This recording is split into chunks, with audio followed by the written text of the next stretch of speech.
IFM News. IFM News. IFM News. Lokal. Naidano ni Tiili ti Adams ti Capital Express a programa ti Provincial Government of Ilocos Norte wenno PGIN.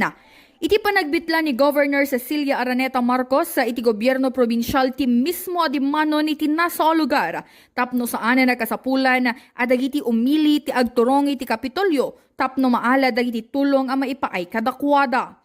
Daytoy katap no makainot da iti magastos si panagplete kan saanen nga agproblema nga mangyawid karay iti gamit wenno da dumapaya.